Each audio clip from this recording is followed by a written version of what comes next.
A confissão sempre resulta na diminuição da pena? Na teoria, sim, mas na prática existe uma pegadinha que muitos advogados esquecem, não levam em consideração na hora de elaborar a estratégia de defesa do seu cliente e acabam sendo surpreendidos de forma negativa na dosimetria da pena. Deixa eu explicar. A confissão espontânea está prevista no artigo 65, inciso 3, a linha D do Código Penal. E o caput desse artigo é claro em informar que se trata de uma circunstância que sempre atenua a pena. Acontece que durante muito tempo a súmula 545 do STJ condicionava esse benefício. De acordo com essa súmula, a confissão só iria de fato atenuar a pena se ela tivesse sido utilizada pelo magistrado ao fundamentar a condenação. Ou seja, se o magistrado tivesse formado seu juízo condenatório por meio de outras provas sem levar em consideração a confissão, então ela poderia ser desconsiderada como atenuante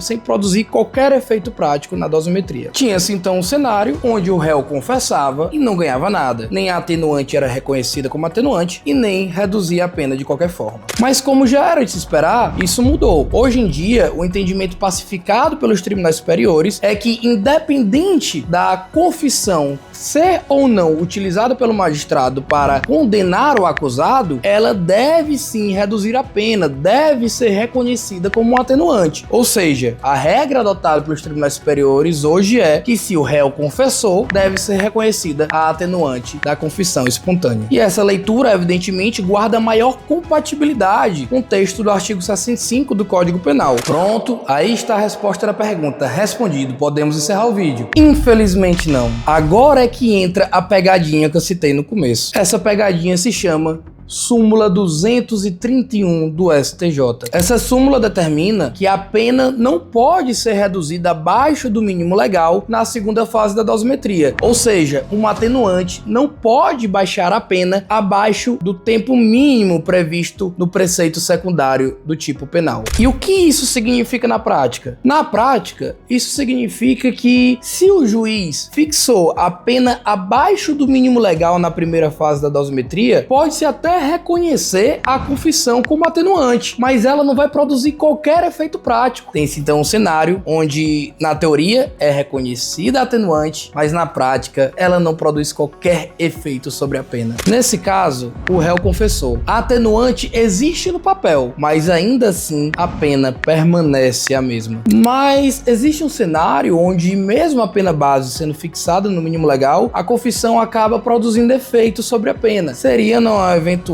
situação onde, durante a segunda fase da dosimetria, se considera a atenuante da confissão e se considera um agravante, por exemplo, como a reincidência. Nesse cenário, enquanto a atenuante está ali para reduzir, a agravante está ali para aumentar. Então, uma acaba se equivalendo à outra. Nesse caso, a atenuante não vai reduzir a pena abaixo do mínimo legal, mas ela vai impedir que aquela agravante aumente aquela pena.